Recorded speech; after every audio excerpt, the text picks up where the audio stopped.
Welcome to eChurch today. I'm so excited to be able to talk to you because here we are. We're at the beginning of a lot of new things. New things, new church, new ideas, new direction, new life, new purpose, new future. Everything in life around this time of the year is absolutely new.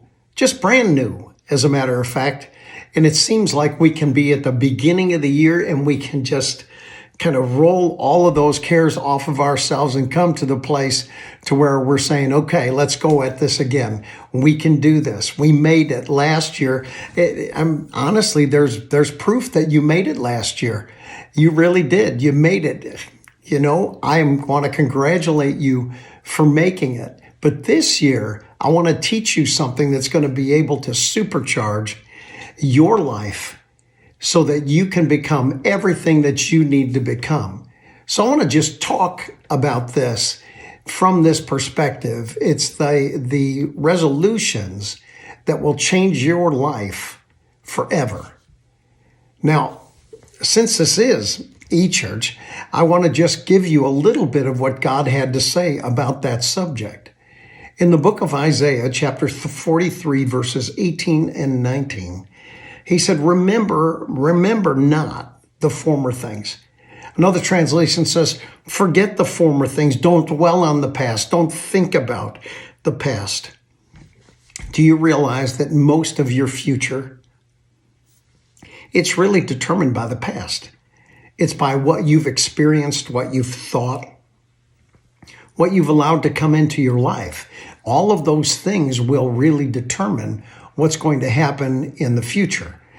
A number of psychologists actually have said this, and the psychological industry has already told us that the predictor of future behavior is really seen in the experience of past behavior, or the greatest predictor of future behavior is past behavior.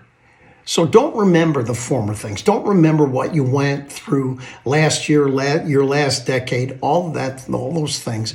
Don't remember them. Forget about it. Actually, just forget it, because your life will be grandly determined by the negative things that you remember. So forget about it. You're not making it any better by thinking about it or talking about it. So just remember, you just need to let stuff go. Don't do it. Many people get themselves all worked up and they begin to talk so fast, no one can get in a word edgewise.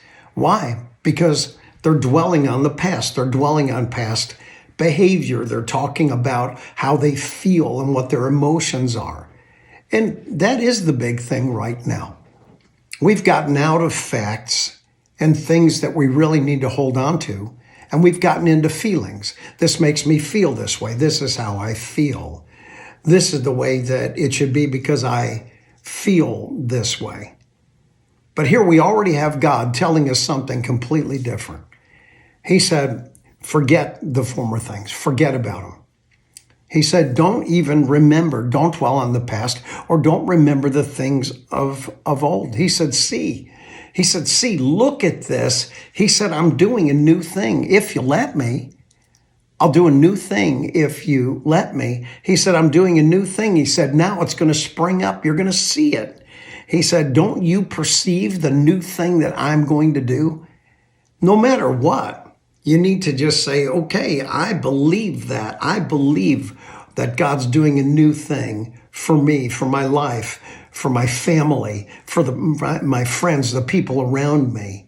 God's doing a new thing. He said, don't you perceive it? Yes, you do. Yes, you can. You can make it. You can do it. You can perceive it. You can think it. You can view it. You can have a vision of it, and then you're going to make it come to pass. He said he's even making a way in the wilderness and paths in the desert. Making a way in the wilderness. Many of us, or most of us, we live around cities. And so we don't really realize that God's actually talking to us about making a pathway where there is no pathway. where there's no path whatsoever, he said that he is going to make a pathway for you, for your life, for your vision, for your future, for the success that you desire, for the relationships that you desire, for the depth of your spirituality that you desire. God's going to give you a new way to be able to achieve that. So what does the word actually resolution mean? It's pretty interesting because resolution just means it's the firm decision to act. I'm making this, a lot of people make New Year's resolutions. I wait until all of the hype of New Year's is over to really deal with my resolutions, the things that I personally resolve. Resolutions, it's the firm decision to act. A resolution is the quality of being determined. Just if you're making this resolution, then what you need to do is you need to make your mind up. It's not going any further. You're now going to put your foot down. You're not going to go backwards anymore. You're now going to come to the place to where you build your life. Now, when you're building your life, you're building it against all of the past and all of the things that you recognized about the past. Now, there's so many things we can talk about there. We can get into your subconscious, or we can really get into that self-destruct mechanism that most people actually live with, where they kind of on purpose, they abort their futures. But that's not for our time today.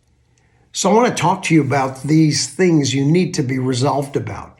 That means you're making a quality decision to act. And then what you're doing is that you're firm, you're very, very firm about your determination. You're really determined. I'm determined to do this. And all you need to do is have the right encouragement around you that will actually cause your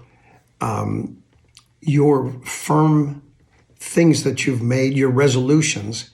If you have the quality of these encouragements around you, you're going to bring all of these things to pass. So let me just give you some things that are internal that I really believe, since we know that God's going to start a new thing. He's told us to forget about the old things. Don't deal with those things anymore. Experience is so much different than all of that. Don't even think about the past, because the more you think about the negative things that have happened in the past, it will keep you from any of the positive things that you're going to have or you could have in the future. And it was Jesus that made that difference for each and every one of us. And we need to remember that. So here's some resolutions for our lives that I believe will be happy or cause us to become happy in life.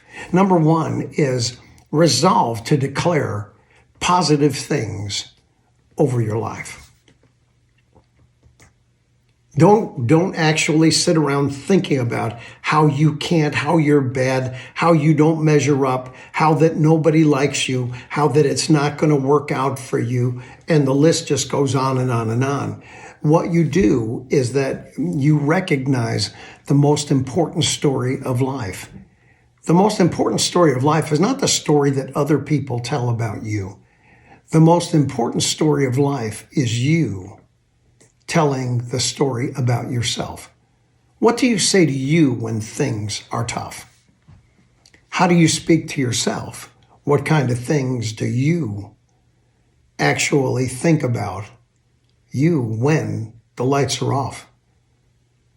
Are you a success? Are you a winner? Are you on top when the lights are off?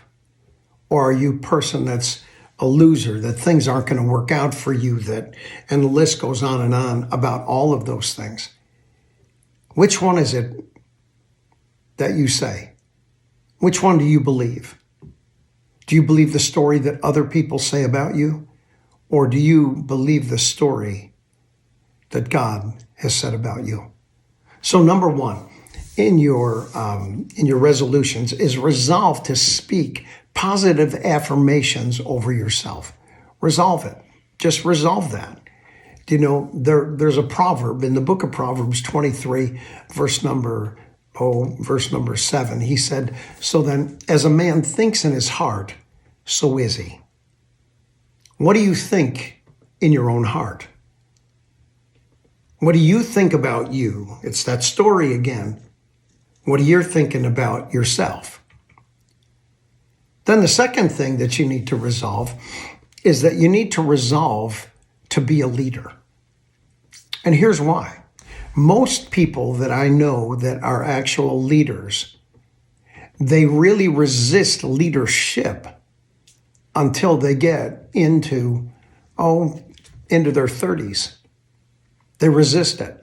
Instead of embracing it when they're 18, 19, 20 years old, they wait until that they're in their 30s before they ever really embrace that idea of leadership. So resolve to be the leader that you really are. You wouldn't be listening to this right now if you weren't a leader. You just wouldn't.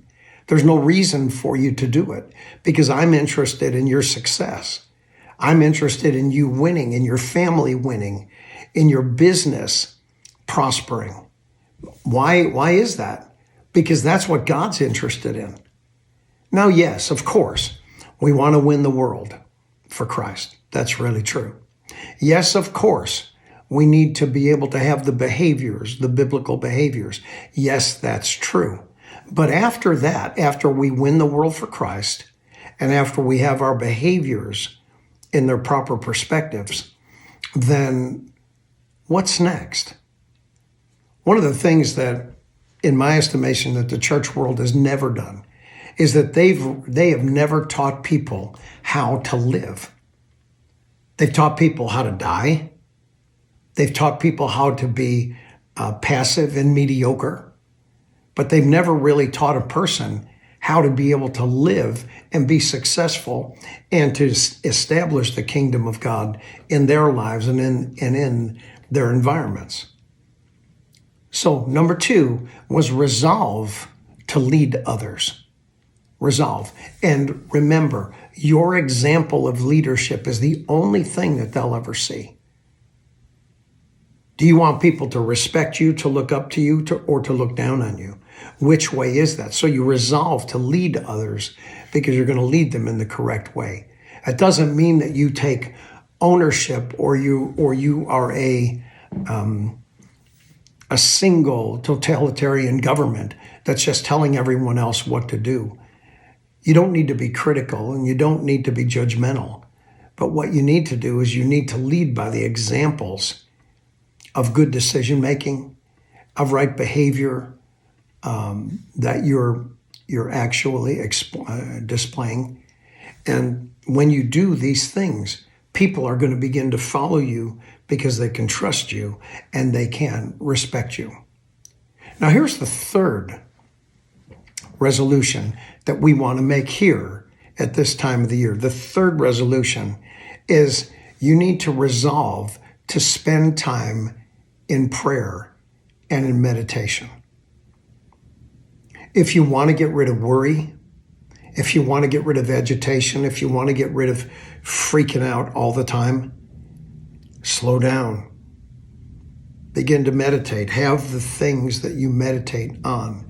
We know that for us as believers, we've been told that what we do, he said, and God spoke to Joshua after the death of Moses and said this. He said, this book of God's word must not depart out of your mouth, but you need to meditate in it day and night until you begin to see yourself doing according to all that's written therein. For then you'll make your way prosperous. You see, meditation actually is going to make our ways to prosper. He said, and then you will have, and this is God speaking to Joshua, he said to him, he said, and then you will have good success. You're going to have not just success, but you're going to have good success. So that is the third resolution that we have, and that was to pray. Everybody prays, even even soldiers that are out there that have their lives, right in front of their eyes every day. The people pray. They just pray.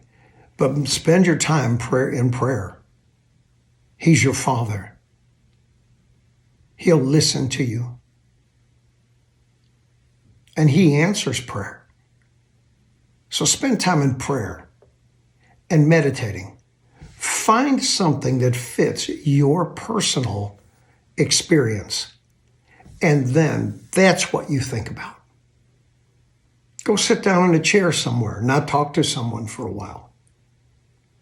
Spend that time alone with God and meditating. And then what will happen is that peace will come upon you. And rest. You need to know how to rest, not just sleep, but rest. Just rest. So you spend your time in prayer and meditation. That's so important for us. The next thing that we want to have is that we want to have some physical positive things going on in our lives all the time. And so really that fourth thing is that you need to resolve to fast as part of your routine. When you fast, not only does it have the physical benefits that we can see, it will cause your waistline to be reduced, which I guess is what almost every American is looking to make sure that they do. But fasting actually quiets you. Fasting actually begins to tell your body it doesn't need certain foods. It doesn't. There are just things that become more real when you fast. These things become so real to us that what we end up doing is that we begin to see things from their proper perspective in fasting. So fast is part of your routine because that is so important for you to be able to do. It will actually get rid of some cravings. It will show you emotionally where you've been thinking about some things that you shouldn't. It has the physical benefits that we've discussed up until now. And what it does is that it strengthens you so that you begin to understand that you don't need the outside world in order for you to be peaceful and confident in your inside world. You don't need them for that. Do we need people? We'll talk about all that in time to come. But right at this particular point, you don't need anyone else to define you. You define yourself. And fasting, meditation, prayer, those are ways that happens. With your holding on to your vision, holding on to the things that you desire for the future, holding on to a relationship that you may want, getting rid of a relationship that you think that you really don't want. So the first thing is that, you speak positive affirmations over yourself. That's important. The second was to become a leader. You're a leader. It doesn't matter to me. If you are sitting listening to me, you're a leader. Because if you weren't a leader, you wouldn't be listening to me. Believe me when I tell you that. A lot of times you can tell what something is by what it's not. You wouldn't listen to these things. The third thing is that resolve to spend time praying. Give yourself a little schedule of, okay, I'm going to pray. Don't just pray kamikaze prayers, which are those prayers that people pray when they're going down the tubes. Hey, I'm dying, God, let me pray now. Don't do that. Spend time. Make yourself a little list. Put just one thing on it a day.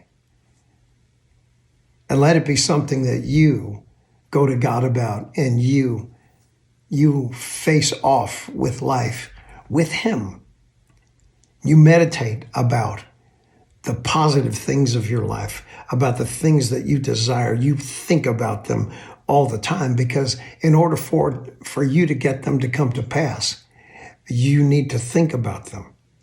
Now, I'm not attempting to tell you that what you do is start making things up that you need to start thinking about, because I don't believe that that really works like that. I believe that there are some things that you have had in your life that you have desired for so many years that have never come to pass. But those desires, those wants and needs are still stay right before you all the time.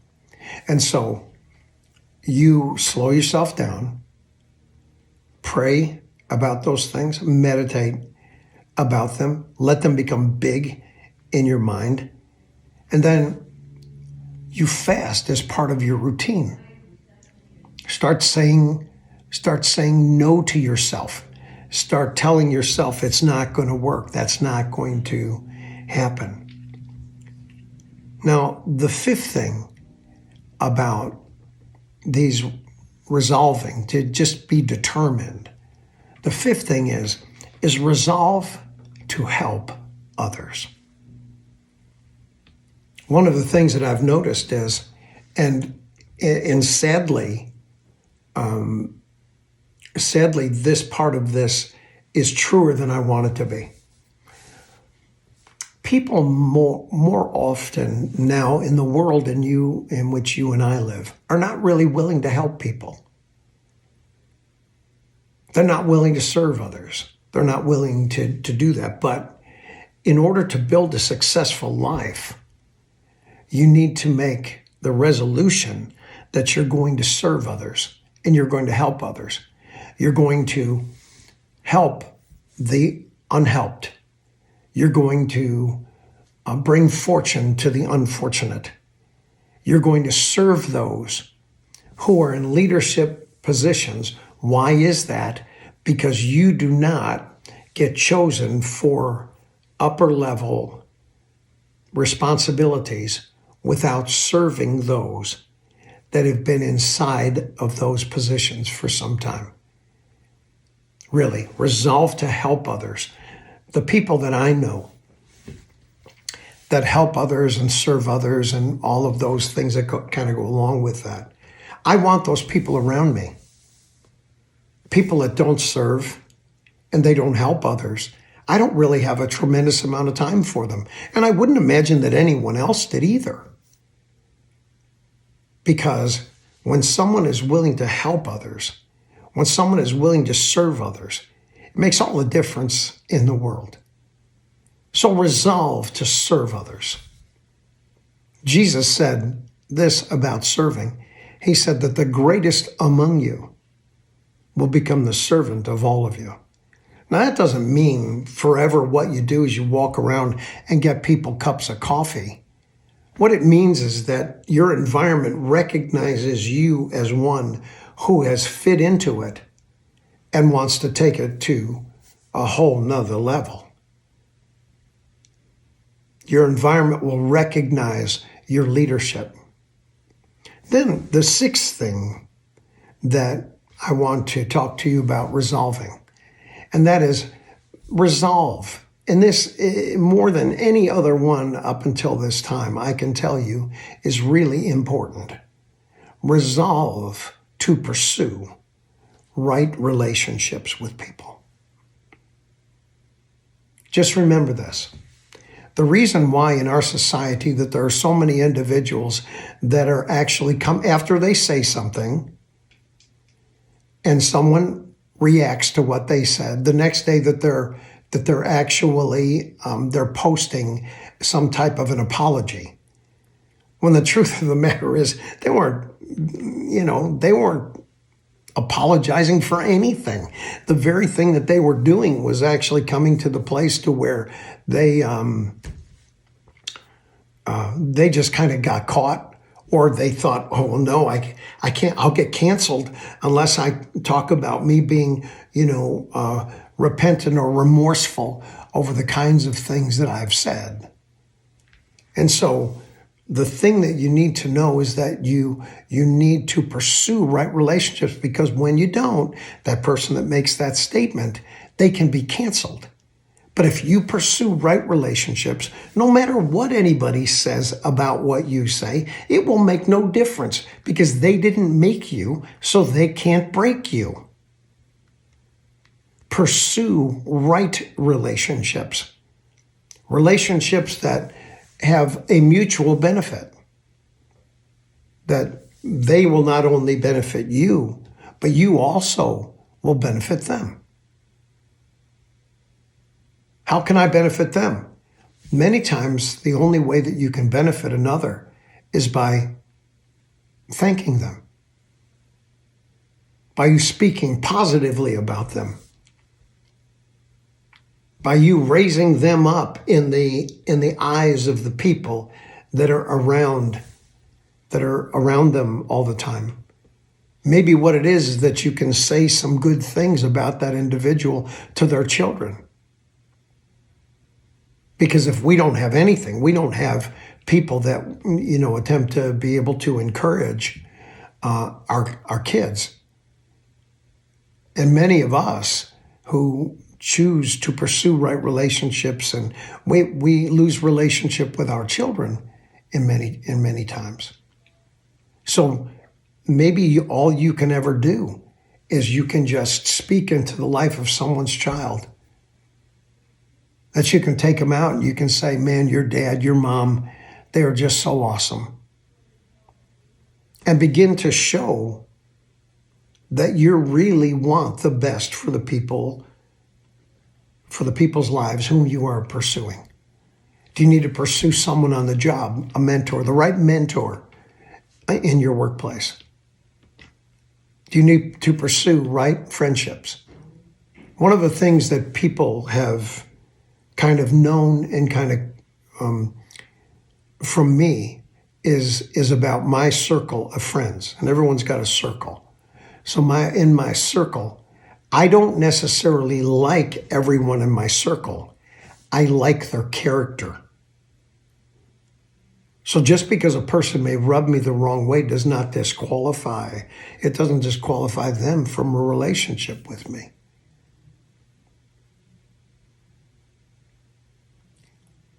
One of the Proverbs in chapter 13, verse number 20, the Bible is so telling. It's so real and true. It says this: he that walks with wise men shall be wise. He never said you were. He just said that you become wise. He said, but if you choose to walk with fools, he said, you'll be destroyed. If you choose to walk with fools. Well, now that's real simple. I'm going to walk with wise people because I'm going to become wise. That's what I want. Never believe that you have enough time later on to be able to pick up where you should have picked up before. Don't believe it. Don't believe you have enough time to become everything God wants you to be. As a matter of fact, the opposite is true. By the time that you and I discover God's will and his perfect will for our lives, before that time, God has been waiting for you and I for an eternity. So we don't really have all the time we need. So pursue the right relationships. Get rid of the wrong relationships. Not just like, well, something happened between me and my friend. No, make a decision of the people that you want in your life. Pursue those. And make a decision of the people that you don't want in your life, and begin to back away from those relationships. You don't need to hurt anybody. You don't need to say anything negative to people. You just realize you just don't have the time to be able to put in the lives of those individuals. And then the last thing is that resolve to becoming generous as a person. You resolve to becoming generous. There are things written all over the world in every part of literature that talks about the fact that generosity that you give out will actually become the very things that you receive back. Those things are so important. You have all of this information, all of these positive things flying through your life. Now, don't dam up the end of that stream by not being a generous person. Just be generous. Just be generous. Make the decision that you are going to use the generosity that you have to be able to create the future that you want. What do you want? Create that future.